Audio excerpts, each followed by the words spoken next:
Hallo, wie geht's und willkommen.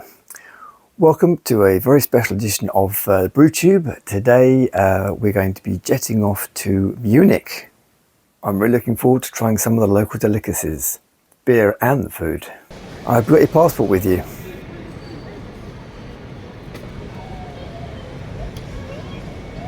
Fasten your seatbelt and set your seat tray to the upright and fixed position. Having left the amazing weather of the UK, unfortunately I was met with not the greatest of weather in Germany either.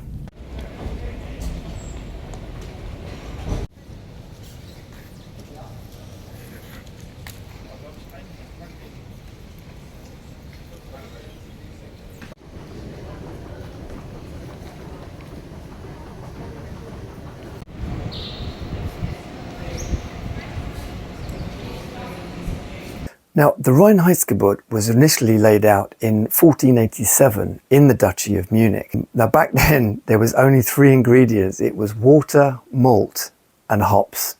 They didn't know that yeast actually existed. They didn't know that that was the magic thing, that white scummy stuff across the top.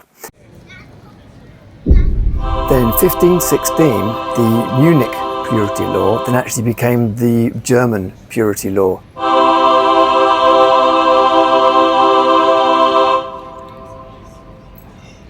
There was a much more recent amendment to it when they did actually add yeast to it as well.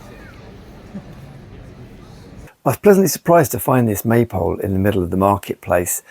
Obviously I missed the May festival by about a week when they would have released the Maibock, but you know, my planning is what it is and I couldn't make it there, but maybe next time. As some of you might be aware, Munich is a birthplace of the Helles and Dunkel beer styles. I was very excited to walk through the Hofbrauhaus, which is, to be fair, probably the biggest and most well-known beer hall globally, which is absolutely shrouded in history. And the decor is just phenomenal. It's quite breathtaking. I would definitely recommend that you book any of these beer halls, because if not, you need to be prepared to battle through the crowds to find space on these communal tables. Check out these lockers the locals have to store their personal steins. It's really quite an impressive collection. I really enjoyed the perfectly served weissbier.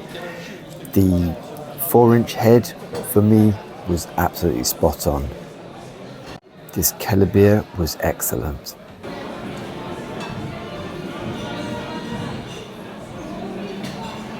Now, I resisted the first pass on this soft pretzel.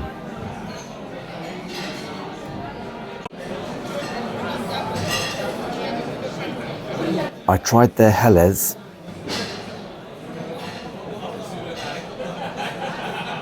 and of course the Dunkel. I hope you're enjoying the content. Please do subscribe. The perfect accompaniment of all of these beers was the pork knuckle, which was absolutely delicious. Not to mention the stews and the sausages, all of which appear on the menu.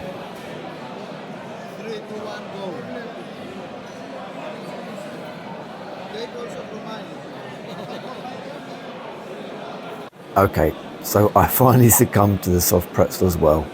It's a great beer snack. What a way to add to the authentic atmosphere of this beer hall than with an Umpar band.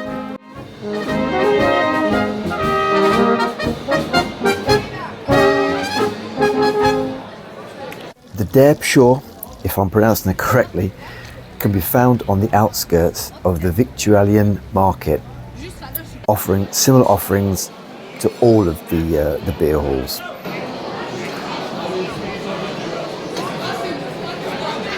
The interior decorations can't be faulted, and the menu doesn't disappoint either.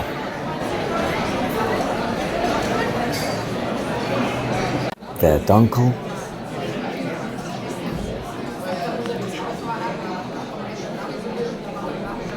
weissbier,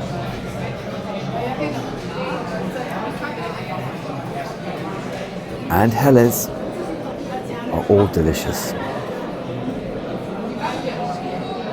The food on the menu, and especially the stew, were very tasty. The Chinese Biergarten is the perfect spot to soak up the atmosphere when the weather is right. From the impressive pagoda to their food and beer options, it was a great day out.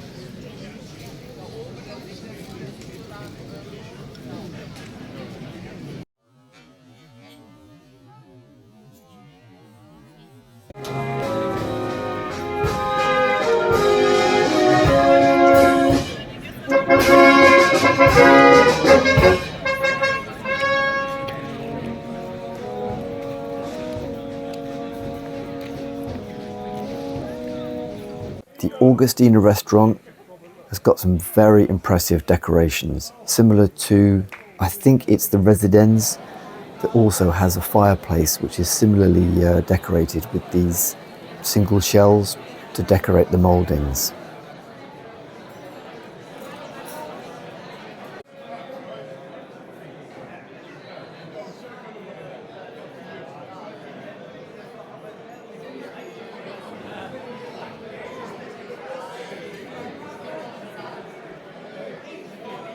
The Augustiner Beer Hall was also an obvious choice to hang out and experience yet more impressive beer and food choices. As you can see, the beer hall has impressive wood carvings.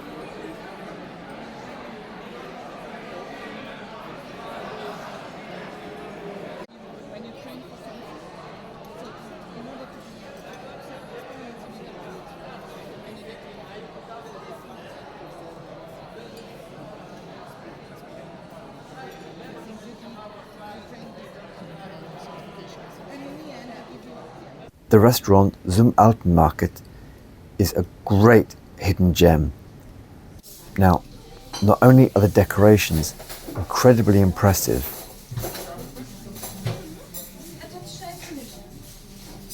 the food is also top-notch. I had the beef stew and it was absolutely delicious. This was on the last day and I regretted not having been there earlier. I would love to have gone back there again.